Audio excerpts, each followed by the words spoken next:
raised. Doc, let me bring you in here. Now, from where Al-Hassan left off, we need to take out politics out of this whole conversation. How do we deal with this particular matter to ensure that we are getting the desired results in the interest of the nation, Ghana? Thank you very much. One thing I want all of us to do, most of the times when I speak, I bring in God. It's not because I'm holy. I'm not holy. But I'm one person that I believe that anything that you are saying, anything that you are doing, when you are left alone with God, whether honestly, Ghana is first, but not your political party or yourself. That is where the problem is. It's not what we say here. I'm not referring to my honorable member, but as a country.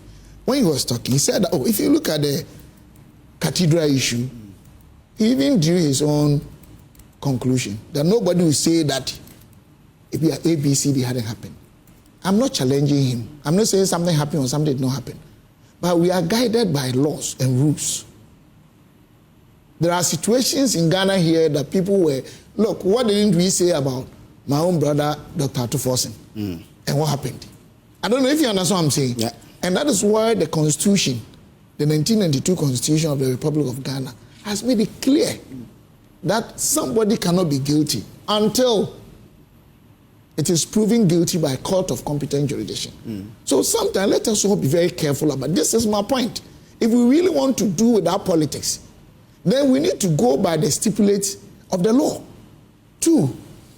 But I will let you go there. Okay. But on the case of the National Cathedral, how can you justify the expenditure? I'm not justifying. No, I know you're not justifying, but I'm saying I'm based on his points and your point as well. I mean, we were made to understand that it wasn't a state-funded project, and that the state was going to only provide a foundation, sort of support for the project.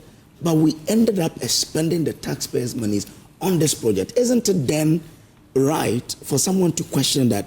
Why did you do this when we were made to understand that we were not going to spend our money on the project? Boss, I'm not talking against the questioning of the project. If you heard me right, anybody has a right as per what you're talking about. But for you to draw inferences, infer that per all those pieces of information, this has happened, it's not in line with our law. That's what I want to say. Because even here, God forbid, if you even stab me here and I die and the cameras are here, one cannot conclude that you're a murderer. That is what the law says. Unless we don't want to go by our legal stipulate. Let us be honest and get this thing clear. Because tomorrow is somebody. The next day, it could be that Ofori-Atta will be taken through all the legal thing and the NDC. And he even win the case. Okay. So you call him guilty. I'm not saying that what he did was right or wrong. I cannot say that. And the one thing we also need to look at is, now they have the faces of those who did that. Are there faces that anybody on this earth could say that it was stage managed by Ken Ofori-Atta? Because some of them are publicly known. I hope you understand. It's not good to ethically mention names here. Yeah. We are not here to do that because of safety and security of other people and their reputations. And then one aspect, the fact that we don't have to say we are a political class. We don't have to, we are not, because of that, we shouldn't protect people who are committing crimes or whose acts are illegal or whatever. I agree with you 100%. But if that is the case, then we have to be at peace, because I love that. But a situation where if MPP is in government, the picture about all NDC guys and these situations are seen from different angles. And the insult in parliament on the floor, the kind of words some of my colleagues from majority side used, as if Ken Ofori-Atta hadn't done any iota of good in this country. So it made me even move to the fact that 2016, we're growing 3.6. Our industry about 2.7. Go and check our services and others. Our inflation was about 15.4. Basically, about 100,000 young ones were staying home because they could not afford free SHS.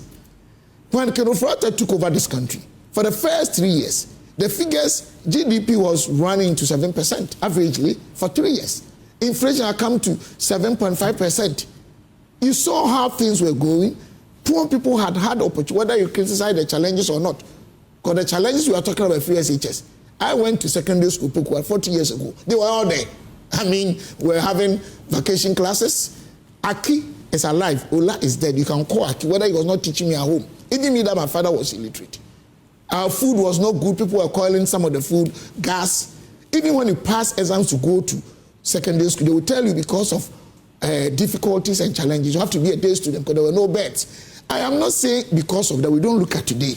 But it looks like when we are in government and opposition, the very thing that we criticize, they are the same things we are confronted with. So I'm saying that let us take a new position. That you use words that are unprinted or unprintable. Words that will make people out there. But for the what's his name? OSP. Doing his work, of course. I agree with my brother.